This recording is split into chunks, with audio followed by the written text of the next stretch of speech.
रही हो? तो नहीं खराब हो गया यार तुम भी ना दम करके रख दिया। अब बोल भी दो आगे। यार तुम किस कदर अहमक औरत हो, ध्रुव के साथ मुझे अटैच कर दिया। हाँ तो अगर ऐसा कुछ नहीं था तो मुझसे झूठ क्यों बोला तुमने? क्या करती मैं? उसने कहा था, कहने लगा असली को ना बताना मेरा। ध्रुव ने कहा था? ध्रुव तुम्हें पसंद करने लगा है ना, बताओ। बोलो ना। हाँ ध्रुव मुझे चाहने लगा है, आशिक हो गया है। देखो अगर ऐसा कुछ भी है तो खुदा के लिए मुझे साफ साफ बता दो, क्योंकि मुझे सच सुनना है। प्लीज सच बता दो।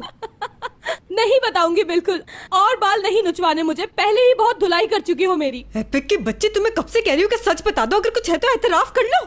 देखो मुझे गुस्सा मत दिलाओ, फिर कह रही हूँ मुझे सिर्फ और सिर्फ सच सुनना है, इसके सिवा कोई बकवास नहीं सुननी मुझे। तुम्हें चाहता है वो जाहिल पागल, और कोई नहीं उसके दिल में। वो तुम्हें फ्रेंड कहते कहते उकता गया है, क्योंकि उसके दिल में कुछ और है। ध्रुव ने कहा ये? और क्या कहा? जल्दी बताओ, बताओ ना मेरे बारे में उसने तुमसे और क्या क्या कहा। मुझसे प्यार करता है तो तुमसे क्यों कहा उसने, मुझे क्यों नहीं बताया, बताओ। हटो। उसने मुझसे साफ कहा है, फ्रेंड कहते कहते बोर हो गया है अब वो, क्योंकि वो तुम्हें चाहता है। अब खुश? यार सच कह रही हो ना?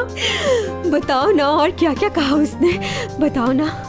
और क्या कह रहा था मेरे बारे में? हटो, मेरा फोन बज रहा है, मुराद की कॉल है।